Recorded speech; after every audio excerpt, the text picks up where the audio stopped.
values are the only way to combat shame. That's the biggest thing. So if you want to get rid of shame, you need to adopt values and stick to your values. So value-oriented living and a lifestyle defined by your value system are the only ways that you can truly rid yourself of shame. Because why shame happens is because you live by a set of lower values, of non-elevated values, particularly religious values, which leads to people dwelling in a place of lower values, so they feel themselves of lower value, and they feel hopeless, and they feel like there's no end. Like, I'll be hooked on porn forever. I'll be hooked on weed forever. I won't be able to get a girlfriend. I won't be, whatever the case might be. So there needs to be a sense of value orientation to get yourself out of shame. Because if you do not have values, you have no hope of escaping your shame. You will internalize your identity as that thing, whatever that thing is for you. That will happen. It's not an if, it is a when. It's probably happening for a lot of you right now. So if you want to fix that, there are a couple things you need to do. First, you need to know and you need to understand that you are more than your shame. You are not your shame. I will repeat it over and over again. You are not the things that you have done if you allow it to be that way. You are not what you have done. You are not your shame. If, big if here, if you correct for better actions. People are defined, and human beings are mostly defined. This is the rubber meets the road with anything. The number one factor in where a person ends up is defined by the choices that they make and the values that you follow. Period. End of story. If you want to know where someone's going to end up, look at their choices, look at their values. That will tell you everything you need to know about that person. Everything. I don't care who they vote for. I don't care what company they work at. I don't care who they support in terms of, I don't care what religion they are. You look at their values, you look at their choices. That will show you where that person ends up. Guaranteed 100%.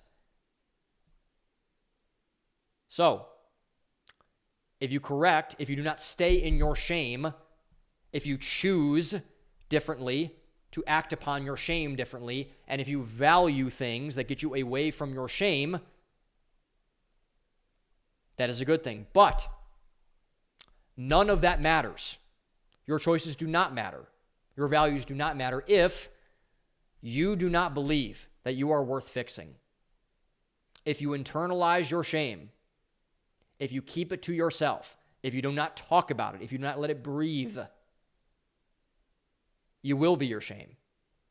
And you will say, I'm not worth fixing. But I am a Christian. I believe all humans are made in the image of God.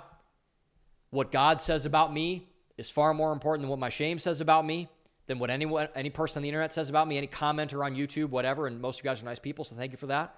But anybody who comments on my reels, who says that Sam Lacrosse is a loser, who says that, his business blew up, whatever the thing is, whatever the criticism of me is, and there's a lot to criticize. There's a lot there. I don't really I leave a lot of meat on that bone, I'll put it that way. But none of that matters because I believe that God loves me, and I believe that I am not my shame. And you don't have to be a Christian, even though I highly recommend that you are. But if you believe that you are something other than your shame, you will fix yourself. You will have a chance to fix yourself. You are worth more than your shame. You are not your shame. You are worth fixing. So if you're in a sin pattern, if you are in a pattern of pride, you are worth fixing if you make different decisions. Secondly, you must know that to overcome your shame, whatever causes you shame, you need to change. It is not a if, it is a need. Not a want to, it is a need to. Change is hard for a reason. I'll put it that way. And most people do not do it. Most people do not change for that reason because it's hard. It's difficult. But the reality is about shame. If you want to get away from it, if you want to overcome your shame, if you want to truly separate your identity from your shame, you must change. You must do something different. You must adapt. You must move. You must go. Or you will keep getting these same results over and over and over and over and over again. You will make no progress towards the ultimate goal. I want to be free from porn. I want to stop smoking weed. I want to get a job, whatever that thing is. You will make no progress if you do not change towards the ultimate goal, whatever it is, sobriety, a marriage, a business, whatever that's going to be. So what is the ultimate goal that you need to remember in this scenario? A better life because of overcoming that shame to get to that thing. It is living a life that is better for you. It is better for those who love you, particularly if you're married, particularly if you have children, as I said with Glenn Greenwald. Be better for those that you love. Be better for those who are around you. Number 3, tying a whole bow on this whole episode. Pride is overrated. Pride is overrated. There are some instances, I should make this clear, where you should feel proud because accomplishments, because merit, because achievement is good. You should celebrate that. Make a great sale at work, go and buy yourself a steak. Grab a beer with the boys. I don't care. But, and however, just like shame, you cannot take on pride as an identity. Because oftentimes, as we prove with Glenn Greenwald and probably Donald Trump and Elon Musk, where people run to when they feel shame, when they do shameful things, is to pride. It's a pendulum that swings back and forth like this. You cannot take on pride as an identity, just like you can't take on shame as an identity, because it separates you from your values, from the permanent things, from the things that guide your life, that should guide your life.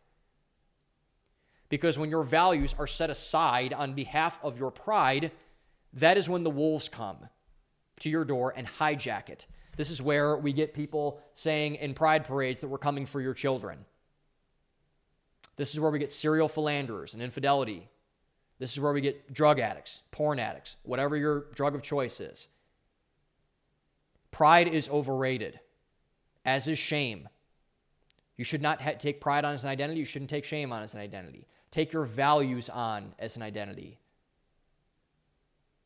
That's the only way to combat this. That's the only way to face this.